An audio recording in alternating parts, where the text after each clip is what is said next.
increase has been steady, which is certainly concerning as we see these numbers go up.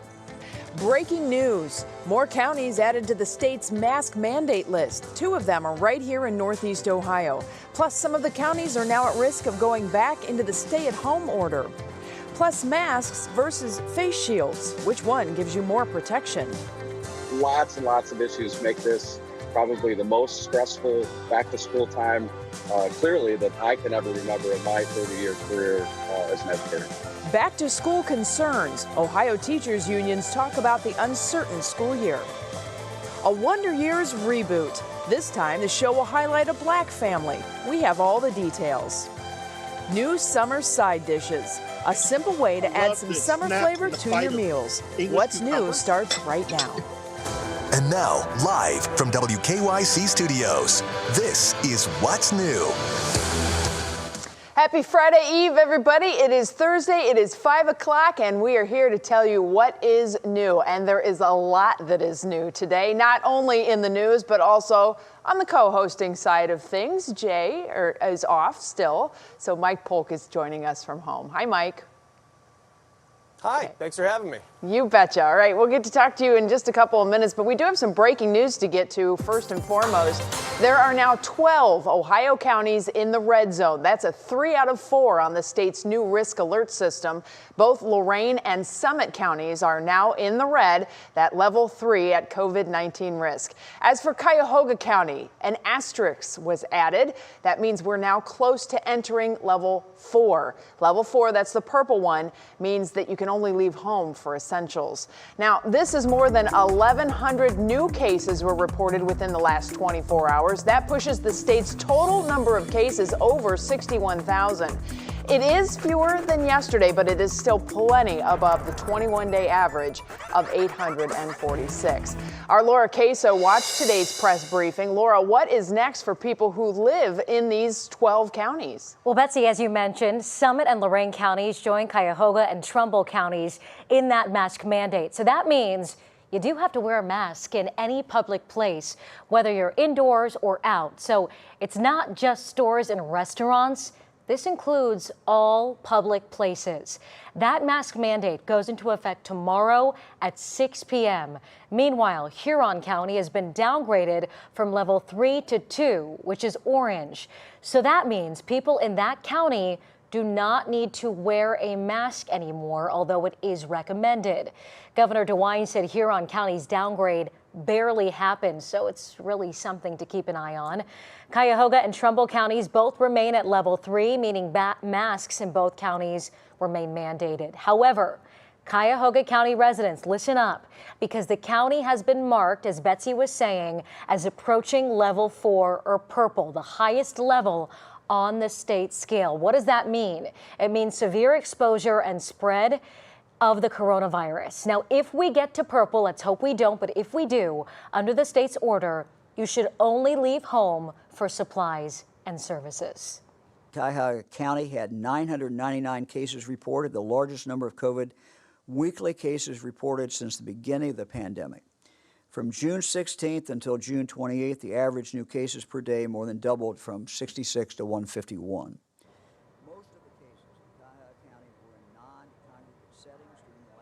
We hear from the governor there on that. The governor also, though, addressed schools and specifically funding for schools, because with all of the changes these schools now have to make, that's going to take some big bucks. Can you break down what he had as far as the information on that? Sure. I mean, it's going to be really expensive, right? As the new school year approaches, many colleges and universities across Ohio are preparing to, of course, welcome students back to campus, but it's going to look different.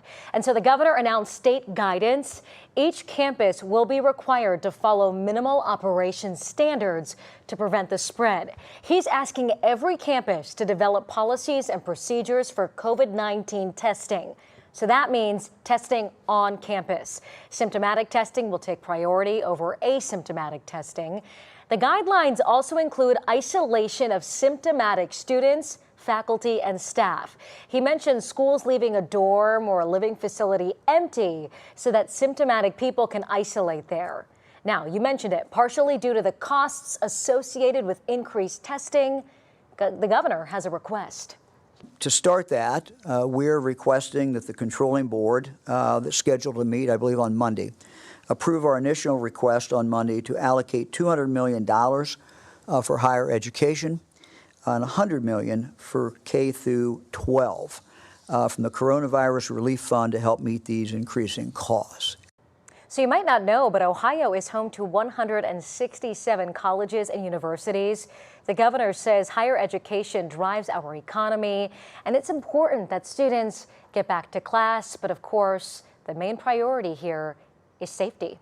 Betsy. Well, there's just so much coming at us at once, and these daily press briefings are certainly getting more and more info filled. But once you break it down, it really does impact every single person in the state.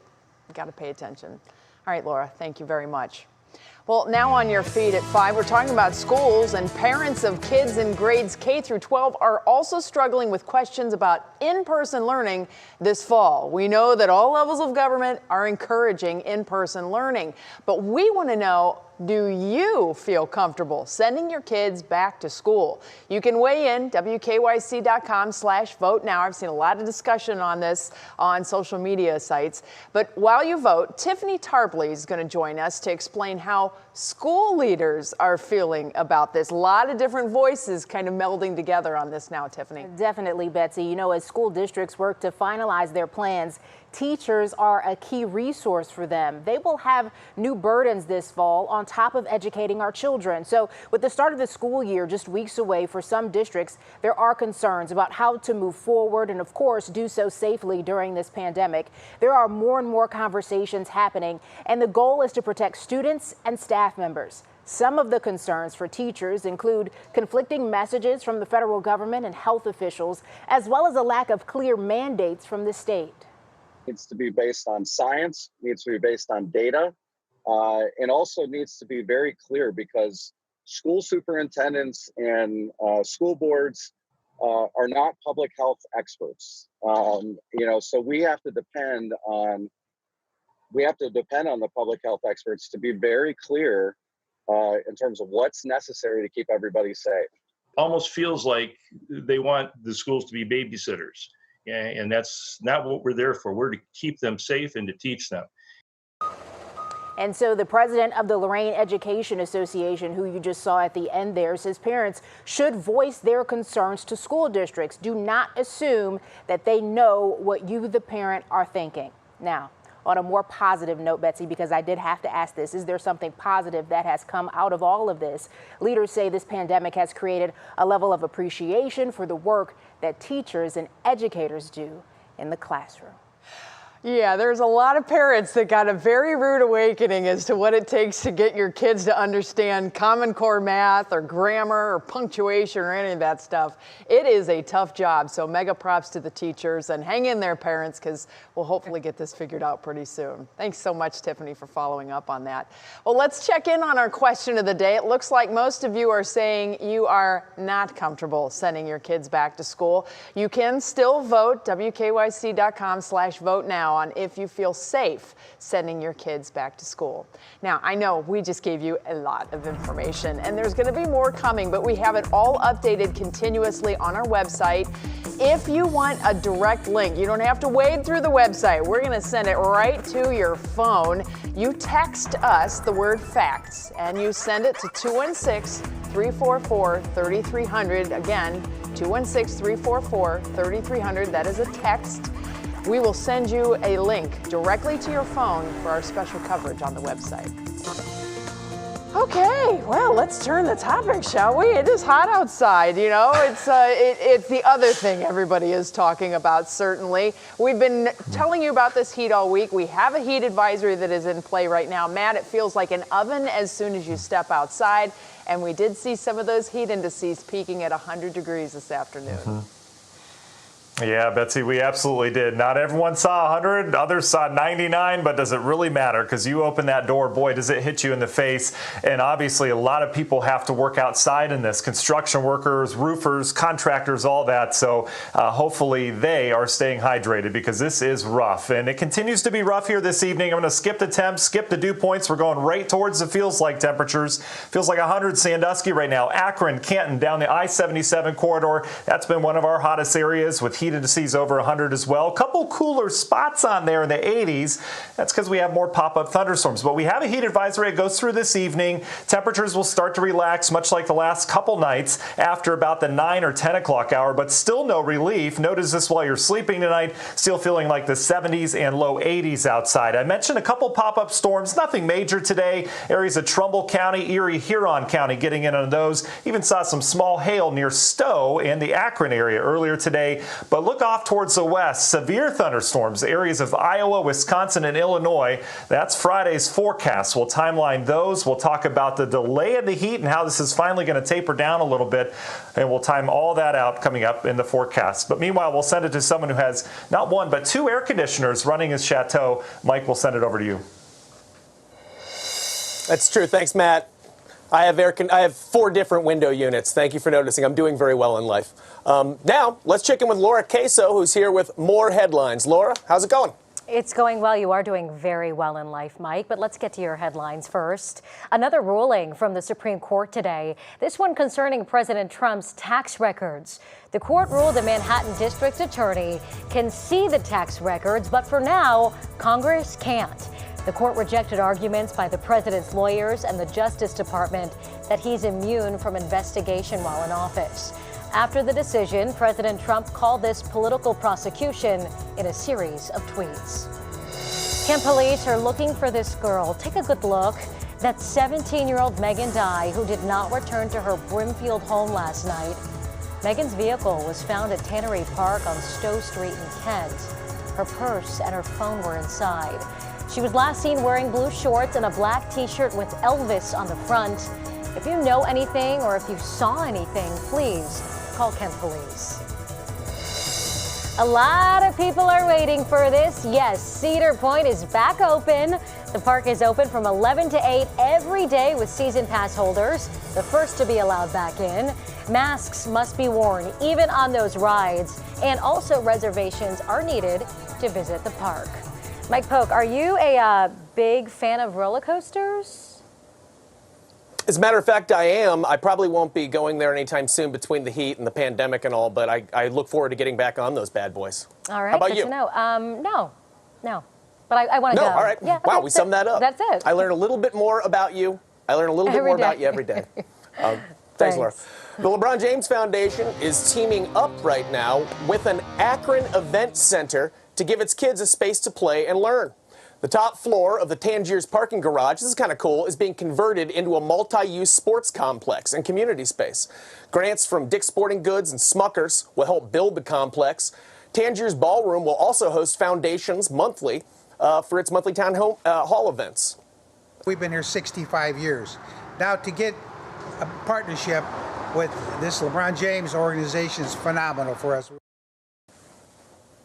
The new spaces are within walking distance of the I Promise School and just a few blocks from the future I Promise Village. Tangiers is still available for weddings and other events. That's kind of a neat way to use that space. I think we're going to be trying to find a lot of ways to have some open air places to do things, it looks like, for a while, and it's good seeing it used in that way. Yeah, have you ever been down to Tangiers? I've don't want to brag, BK, but I've actually performed at the Tangiers. Thank you very much. I was going there. I thought perhaps, you know, they did shows a long time, and they do need filler from time to time from good headlining acts. So I figured that was your shot. Now and again, that's a great spot, though. It's a very classic room, and it's good to be seeing. It's good to see they're using it that way. But yes, it is awesome. All right, Mikey, thank you so much. We'll get to chat with you coming up again in just a little bit, certainly. But you know, coming up for all of us, aside from schools, masks are the big talker in our entire country. So when we come back, we're going to answer some of your questions about them. And Odell Beckham Jr. updates. He's going to let us know about his injury. And guess what, folks? He's sporting a new look.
When you look at what we can do that we know works, it's the use of masks and physical distance and avoiding crowds. 80% of the people wear a mask. We're going to have a decrease in the spread. I don't understand how something as simple as doing as little as wearing a mask, social distancing, wash your hands, enters into any kind of fray. Can you believe over and over and over and over again we keep hearing it? But wearing masks actually can help contain the spread of COVID-19. This is still a fairly new concept for many people as we adjust to the new way of living, but we know you have a lot of questions about them too. So today our digital anchor Stephanie Haney hosted an online discussion with a doctor about masks. Stephanie, what were some of the most asked questions? There were so many different questions, Betsy. Dr. Ian Gonzenhauser, he is the Chief Quality and Patient Safety Officer at The Ohio State University Wexner Medical Center, really dived into the wide range. One of the first things that we discussed was what works to keep COVID-19 virus to yourself. So here's what he had to say about those visor-like face shields, which are really designed to protect your face from flying debris. Probably not quite as effective as even your most simple or basic cloth mask, but it does protect your eyes. And we do consider the eyes one of the opportunities for exposure for an individual. So a face shield plus a mask is probably more effective than either one alone, but a mask alone is going to be more effective than a face shield alone. Now, when it comes to who has to wear a mask, that Ohio Department of Health partial mandate says ages 10 and up, but here in Cleveland, there was talk about ages 6 and up. So to clear that up, I asked Dr. G, what's the right age to require kids to wear masks? Here's what he said. If they can't remove the mask in an emergency, if they can't keep the mask on, if they're not mature enough to keep the mask on, and they're going to be touching it a lot, touching their face a lot, that's more detrimental, more harmful than it is beneficial. I think the age is probably somewhere between 2 and 5 that kids really develop that ability to understand that they're doing this for their safety. Okay, so he said age 2. Betsy, the CDC. Go ahead.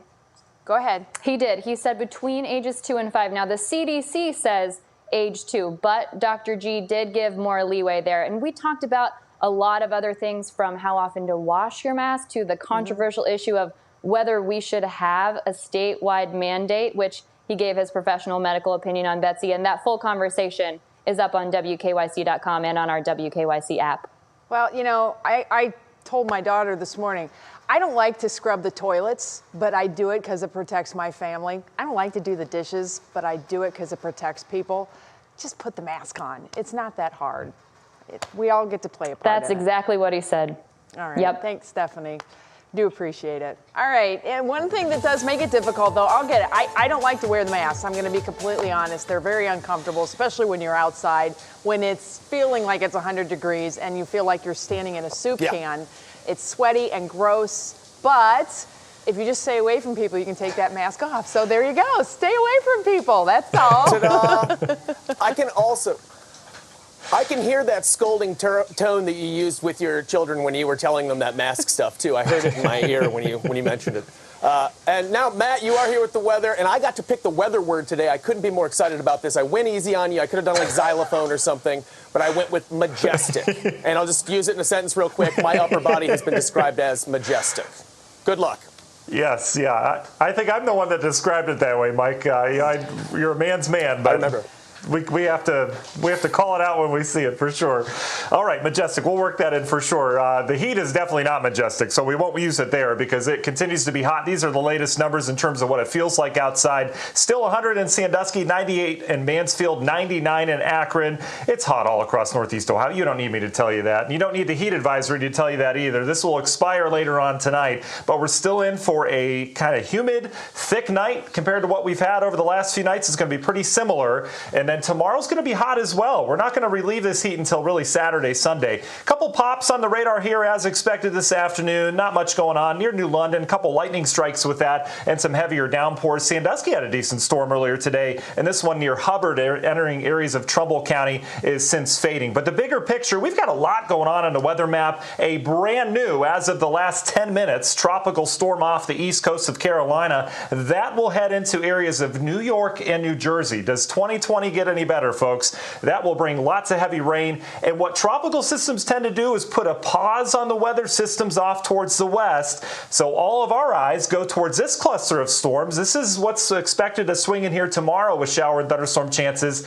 But does this linger for the weekend or does it move through? That is really the wrench in the forecast here that I think we have a pretty good handle on here, as you'll see. Your patio forecast tonight, though, it's good to head on out. It's hot, though. You know that. So as long as you're staying hydrated, weather should not be a concern outside of those isolated pop-up showers and thunderstorms that we have. I mentioned tomorrow's still going to be hot. Here's your heat index by the hour tomorrow. By 10 a.m., we're already feeling like 90, dangerously hot, up near 100 again. 1 and 2. The difference tomorrow, showers and thunderstorms are going to arrive pretty much for everyone by afternoon and evening, and that will help to cool us down. Your National Design Mart hour-by-hour forecast, we dry out tonight as we've been doing at night. Notice the changes tomorrow, though. We bubble up some showers and storms just after the noon hour, and then we watch widespread storms swing in with that system from the west by afternoon and evening. Some of these could be on the stronger side, and then on to your Saturday.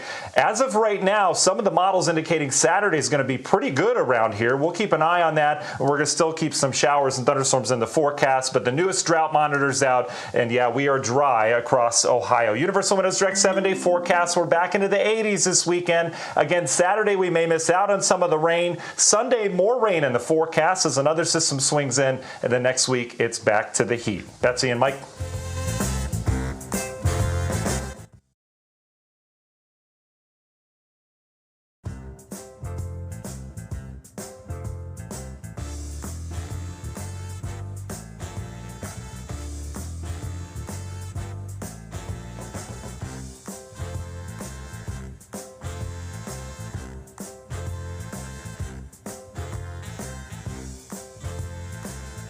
You are very echoey. It's definitely different than earlier.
And we're back. Stephanie Hay now joins us for Clicking in Cleveland. Stephanie, I understand that students at one local district have been working on an impressive Black Lives Matter mural. Is that right? That is right, Mike. This one is right outside of Warrensville Heights High School. You can see the words Black Lives Matter painted on the road there in blue and gold. The painting was approved by the school board and looks a lot like the one painted on the street in Washington, D.C. Sherwin-Williams donated the paint here, and the district says this is a way to say loudly and clearly that Black Lives Matter through public art. Now, this one is a little bit weird because we haven't had the 2020 season opener yet, but the Major League Baseball organization has released the 2021 season schedule, and Cleveland opens away on April 1st against the Detroit Tigers. That's before coming back home for our home opener on April 5th against the Kansas City Royals. And here's a fun fact, Cleveland will play home for the July 4th holiday for the first time since 2017 when they will be taking on the Houston Astros. Now, on to football. Cleveland Browns wide receiver Odell Beckham Jr. has been training hard following that hernia surgery. Here's what his sports therapist, Dr. Dave Hancock, has to say about how he's doing. Yeah, he's doing really well. He's now working on his speed, on his neurological systems, basically trying to increase his pop, increase his acceleration. Hancock has been working with OBJ in collaboration with the Browns this offseason, and he's looking good. He's looking fast and strong, and you can see there, he's got the blonde hair back. Now, that blonde hair went missing last season, and I know you know this, Mike, that he's kind of known for that look, so here's hoping we'll get the old OBJ back with more catches and more touchdowns after a not-so-great season last year. I think we are obviously due for a rebound. I can't wait to watch if it happens. Baker and Landry and all of these weapons that they have. I feel like we have these beautiful sports cars that we're not allowed to drive right now. We can just look at them outside the window, and it's very frustrating, but it'll be fun to watch. Thank you very much, Stephanie. I appreciate it. Betsy? All right, everybody, here's what we have coming up for you at 5:30. Getting the kids back into the classroom is going to be costly. How much schools would need to spend to follow the new guidelines. And The Wonder Years is getting a reboot, but you're not going to see the original cast. We have all the details ahead in Pop Break. That's next.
And now, live from WKYC Studios, this is What's New.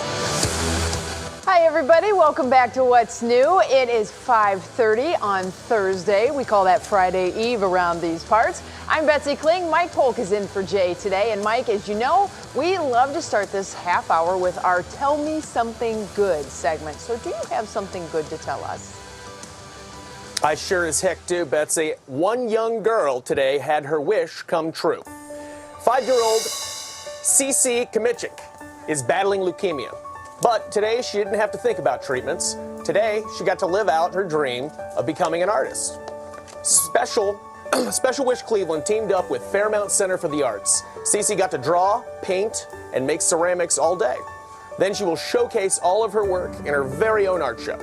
Cece is from Macedonia, and all of that stuff looks better than anything that I ever brought home from my parents that I made at school. So that's impressive in itself. I love it. I hope her parents will tag us on the show, pictures and stuff. We would love to share those with everybody. That's a really inspiring story. I love when the kids get their hands dirty and do that. That was stuff. neat. It's amazing. All right. Thank you so much for that, Mike. Good news to start off with. But now we've got some business to attend to. We continue to follow breaking news with COVID-19 cases continuing to climb as more Ohio counties have been added to the state's risk 3. That's the red level, including Lorain and Summit. Now, this means if you're out in public in Lorain or Summit County, as well as Cuyahoga and Trumbull counties here in Northeast Ohio, you're going to have to wear a mask. Cuyahoga County is actually nearing level 4. That'd be the purple level. That's why we have the little dot on Cuyahoga County there on the map. We're getting close to that highest risk level, which means a stay-at-home order potentially would be possible. Cuyahoga County residents are seeking care for COVID-19 related concerns at higher levels than ever before. For example, the average hospital admission per day more than doubled from 7 on June 6th to 20 on July 2nd. Now, the mandatory mask order for Lorain and Summit counties will go into effect tomorrow at 6. Now, those of you who've been paying attention, you may be saying, now, wait a minute, yesterday Huron County was in that red level 3. Well, guess what? They dropped out. See, if your numbers go down, you get to drop out. And so masks are no longer mandated to be worn there. Good news. Well, reopening schools and how to do it safely is the talk of the nation right now. Our question of the day is, do you feel safe sending your kids back to school? We've gotten a lot of responses on this. You can weigh in too, WKYC.com/vote now. While you vote, reopening schools is going to cost a lot of money because of these new guidelines. NBC News' senior business correspondent Stephanie Rule breaks down the impacts. Hey, Betsy, one of the biggest debates today out there for lawmakers, for educators, and for moms and dads out there is school going to reopen this fall? We know as parents, we all want to get our kids back out there, but there's an enormous amount we have to consider. First, the health risks, but secondarily, the economic cost. Just think about this. School budgets, they're already set for the year. And whether or not we open or close, that's not going to impact that. And where do you get the money? Reopening is massively expensive. If you consider all of the new CDC guidelines and precautionary measures, it's going to cost billions. The teachers union estimates that reformatting, redesigning to keep everyone safe is going to cost around $116 billion. Thus far, the federal government has allotted $13.5 billion for K through 12 schools. So we're about $100 billion short. That then puts the responsibility on states, cities, localities to fend for this themselves. Well, guess what? They're already suffering. In a normal time, the federal government only accounts for 8% of education funding in this country. So those states that have to do it themselves, 92% bearing the cost, they're suffering too. Think about the income loss states have lost over the last few months. From sales tax alone, there's been losses in the billions. So yes, there's an overwhelming interest in getting things reopened, but you've got to factor in the health precautions and the economic weight. Washington is saying right now they want schools to reopen. The president has actually said he would reconsider even giving any federal funding if schools don't reopen. But if there isn't more federal funding than we currently have, it's going to be a massive, massive challenge. It is going to be a challenge no matter what, certainly. And you are weighing in. More than 1,400 people have voted in our little poll here. More than three-quarters, or about three-quarters of all of our respondents are saying they do not feel safe sending their kids back to school. I'm actually in the not sure category because our plan hasn't officially been rolled out, and I'm actually more concerned about the bus than the classroom. But we'll see how things go, right? Mike, over to you. Yeah, it's a tall order. Laura Queso's here with us again with today's headlines. Laura, how you doing? Hey, Mike, doing well. And we actually have more breaking news I want to get to right now. The Big Ten just announced it will play a conference-only schedule for fall sports, including football. That's if games are played, of course. Ohio State is a Big Ten school. Besides football, this includes men's and women's cross country, field hockey, men's and women's soccer, and women's volleyball. The Big Ten says this will give schools flexibility with the fluid nature of the pandemic. The number of confirmed COVID-19 cases continues to be high.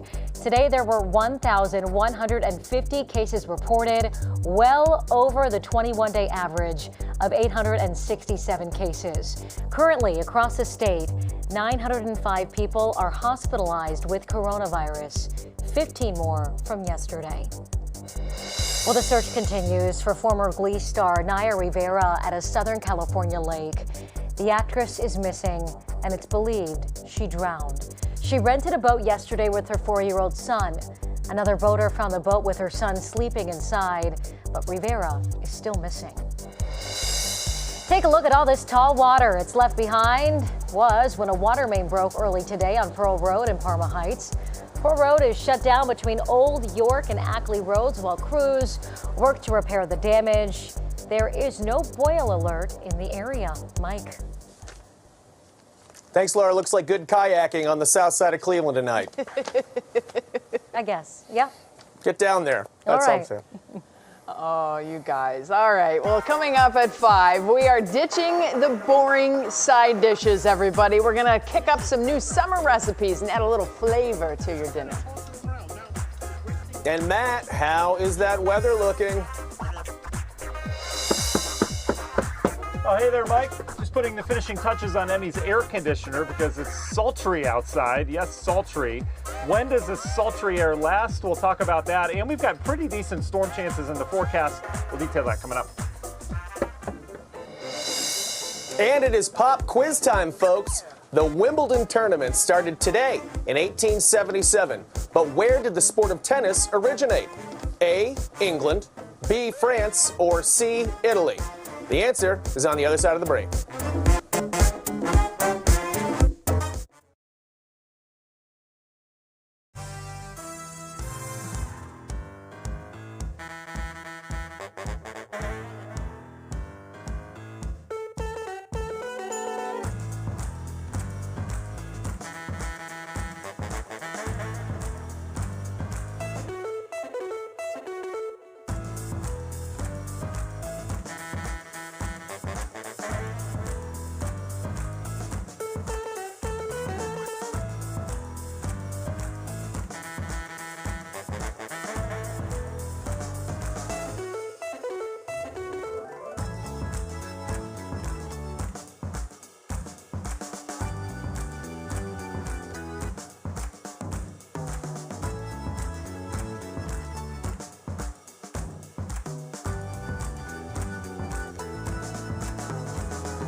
Welcome back to What's New, everybody. Well, it's time to get the answer to our pop quiz. We asked you, where did the game tennis originate? Betsy, did you know the answer to this? I think I do. Go ahead and take a guess. France. Oops. It is actually England, but there is a caveat. It's based off of a game from France, and we put that in there to make sure the French people don't get mad at us, all of our French viewers. Otherwise, they'd be like, we invented that, you know, Right. So just had to make sure they knew they played a role. Our signal does go to Canada, so we have to make both the French and the English happy, and also the Canadians. Yep. Too. Very important. You're welcome, It's all about Quebecians. international relations here on What's New. Moving forward, Absolutely. though, we are definitely thinking about food. We are always thinking about food. And since many of us are spending more time at home, we're probably cooking a little bit more. Side dishes are kind of an afterthought for a lot of folks in the meal. But let's be honest, you can only eat so much rice. That's true. So Matt Wentz talked with Chef Eric Wills, the owner of Sky Lorraine's, who whipped up a new summer side dish for us all to try. Take a look. What we're going to start with here is we're going to make our dressing first. So I have a little red wine vinegar and some honey, which is kind of different for a vinaigrette, but we're going to do a little honey, give it a little flavor, a little sweetness. And then what we're going to do is we're going to add our olive oil, okay? So I do 2 parts oil to 1 part vinegar and just kind of whisk that around a little bit. We'll do a little salt and some black pepper. And then we're just going to whisk this around. So this is my vinaigrette. Again, 2 parts oil, 1 part vinegar.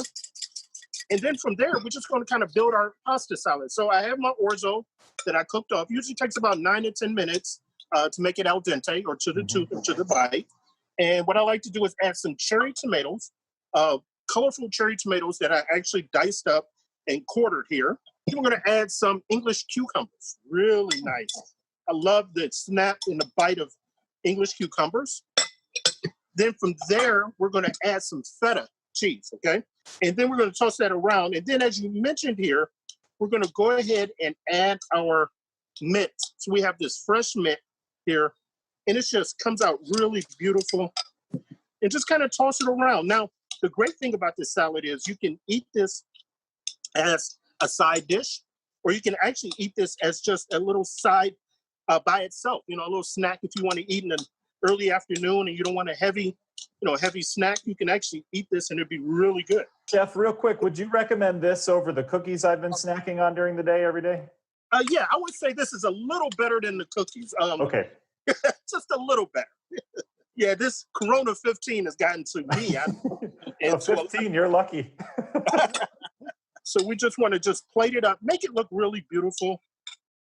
And I like to do a little salt to finish, a little pepper, and then just a little olive oil to kind of give it a little flavor. And that's our dish there. Chef, that looks beautiful. I can smell it from here. It smells like summer. It smells wonderful, and it really, really, it's a wonderful dish. How are you inspired to make new dishes? Because every morning when I wake up, I'm like, oh, let's just do waffles for the kids. How do you come up with what inspires you to make new dishes? So one thing I love to do is do international cuisine. Obviously, this leans a little more towards Italian. So I kind of start with a base of different countries, you know. And again, this is a great way if you have children to kind of introduce them to different cultures from around the world. So we're starting Italian today, and that's where I kind of build the recipe from there. Well, great inspiration on that. That's fantastic. Thanks for sharing that recipe with us. Thank you, guys. You guys are wonderful. I appreciate it. We do have the recipe at WKYC.com/what's new on our page. We'll post that little video clip there, and you can see Chef whipping it up. But Matt, I got to tell you, orzo is a very underappreciated pasta. I'm sure Mike would agree with me on that. Oh, absolutely. Yeah. It's amazing. It definitely. It's amazing watching somebody so effortlessly make that stuff like that. But that looked delicious. I would eat that.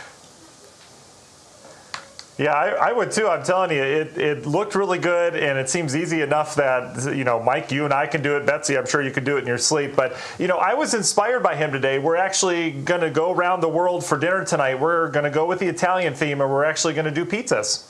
Well. Nice. Good for you. My side dish tonight will be lost and chip dip. It's the best chip dip. Go with it already. That counts, I think. All right, man, get with this forecast because, there's a lot going on with that. Yeah, well, there definitely is. All chip dip aside, it was hot today, and make sure you keep that indoors and refrigerated there, Mike. These are your official highs today. These are hot off the press. 94 Akron, Canton, 94 Cleveland, ditto that in Youngstown and the Mansfield area. New Philly was our cold spot today at 93. Boy, it was just thick all across northeast Ohio. Heat indices haven't come down much. In fact, they've actually gone up in areas of Summit County. Akron, Canton up to 100 right now is what it feels like, 96 in the Canton area. Even out towards Ashtabula County, feeling more like 95. So steamy evening ahead. We'll get some relief over the next couple hours. Obviously, with that daytime heating, that heat advisory will be allowed to expire this evening, but it's still going to be hot. And tomorrow's going to be equally as hot up until about the 2 or 3 o'clock hour. Our storms are starting to fade. We'll see a few more pop up here as we go throughout the evening, but really our attention going to turn off towards the west. Those showers and thunderstorms you see out in portions of the Midwest, that's going to swing in here on Friday. Kind of the little caveat in the forecast is Tropical Storm Faye, which just formed off the coast of Carolina, and that's going to head north, and that may put a little slowdown on these storms and this system that works in here this weekend. So still hot tomorrow. I mentioned by the hour we're talking heat indices up near 100 once again once we get to the noon, 1 and 2 o'clock hour. But will we get some rain tomorrow? I think so. Your National Design Mart hour-by-hour forecast. We dry out tonight as expected. A warm, muggy start to your Friday. But watch what happens as we go throughout the day. Not just your normal pop-ups, but we're going to have some energy with these. So perhaps a line of some stronger storms rolling through the area anytime after the noon hour through the evening. So I think we get some real good rain out of this. Tomorrow evening, that should fade. And then Saturday, it looks like if we get enough activity tomorrow, Saturday actually looks to be a pretty quiet day weather-wise outside of a couple pops, but we'll bring more rain back into the forecast on into your Sunday. Universal Windows Direct 7-day forecast. We've got the rain around tomorrow. Saturday, we're going to keep the rain in the forecast, but just to throw that weather word in here, what was the weather word? I totally forgot. Majestic. That's right. Thanks a lot, Megan. Hey, listen, I wanted to keep those viewers on the edge of their seat. So yeah, majestic on Saturday if we don't get that rainfall. Sunday we're going to have some rain around, and the next week all indications are we're still dealing with another heat wave. So, I like to keep people on the edge of their seat. They're like, did he say it the first forecast or next half hour? So there you go, majestic. You couldn't even remember what it was, so there's not much to be kept on the edge of our seat when you're asking for it. You don't just get to ask what it is and then say it. That's a terrible game. I was asking River. He keeps track of all of it for me. So thanks, River. We could hear him chattering there in the background, certainly. We weren't sure if you were going to have a big interruption. What are you doing? Here he comes. Come on down, River. There he is. Oh, we're Browns fans too. He's wearing his Packers shirt, but we're also Browns fans. So it's all right. Nobody's playing that's okay, right now. big boy. Embrace the chaos. Oh, go have fun, Matt. We'll see you back here at 7 o'clock on Front Row with the updated forecast. Well, the popular sitcom The Wonder Years is going to be getting a reboot, and with some fresh new faces the Twist creators are putting on the show. I love that show. I miss it.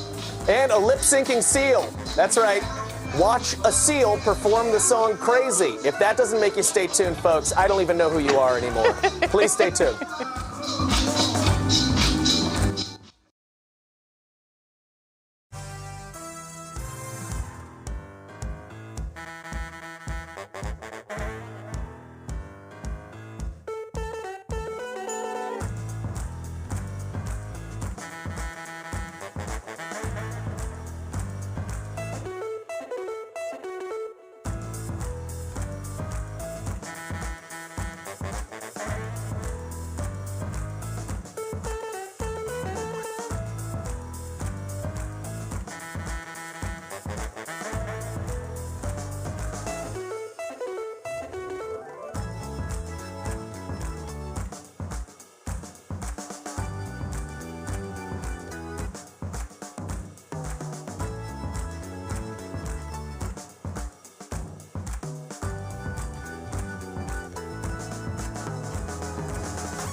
The Crown is coming back, and we may also be seeing a Wonder Years reboot. Stephanie Haney has your pop break. Stephanie? The artists formerly known as Lady Antebellum are making waves and headlines today after filing a lawsuit against Seattle-based blues singer Anita White. The group, which announced last month that they would be going as Lady A from now on, has spent the last several weeks trying to reach an agreement with White, who has performed under the name Lady A for years, but it looks like negotiations did not work out. The band reportedly owns the rights to the name and are looking to have the court confirm that. Sounds like this could get messy. Fans of the Wonder Years, you can celebrate. Filmmaker Lee Daniels has announced the iconic ABC show is getting a reboot. The new version will center around a black family in Montgomery, Alabama during the 1960s, and a familiar face has signed on. The original star, Fred Savage, will be a part of the show. It only has a pilot commitment right now, so no guarantees we see more than that, but hopefully they'll get by with a little help from their friends. And exactly 1 week after announcing that UK actor Leslie Manville will play Princess Margaret in what was to be the 5th and final season of The Crown, the Netflix show has announced that it will live to see another season. Manville will star alongside Harry Potter actor Imelda Staunton, who will take over the role as Queen Elizabeth II in the upcoming 2 seasons. Based on the timing of the series so far, it looks like this surprise 6th season will take us into the early 2000s. So I guess we still won't get to see Megxit play out on Netflix after all. And while we don't all go around wearing crowns every day, unfortunately, one of my favorites, Bill Nye the Science Guy, is reminding us that we should be wearing masks. He posted a video on TikTok yesterday showing the effectiveness of different kinds of masks and telling everyone to wear one, not just for themselves, but for the people around them. Now, later in that video, Bill Nye gets very feisty, you guys. He gets shouting, and I don't think I've ever seen Bill Nye quite so worked up. But the main reason we want you to wear a mask is to protect me from you and the particles from your respiratory system from getting into my... Yeah, Bill Nye is definitely not exactly the quirky Saturday morning scientist he used to be, so. No, but it's so hard to be threatening in a bow tie, isn't it? I wasn't intimidated by that at all. Not so much, but good information. I'm not trying to make him mad. I'm going to wear it. That's all good. All right, Stephanie, thank you so much for that. Well, a lip-syncing seal for the win. I know this is what Mike has been waiting for all day. You do not want to miss this performance. Straight ahead in our Worth the Watch.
As much as it pains me to say this, we need to thank Justin Bieber for our Worth the Watch today. He posted a video on Instagram of a seal lip syncing to the song Crazy. This seal is pretty talented. Check it out.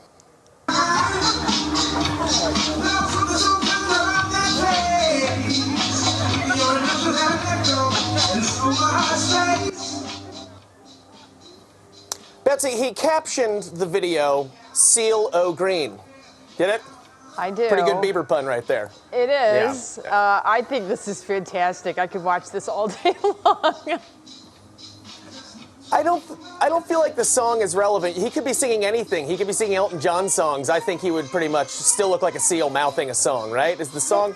He's got the beat, Still though. neat. I'm pretty impressed, actually. Not too shabby. All right, it's an impressive seal. Well, You're right. definitely. It's an impressive seal. All right. Well, thank you, everybody, for joining us here on What's New Today. Mike, you're going to be back tomorrow. Make sure you set your alarm nice and early, get prepped, get your makeup done, all that good stuff.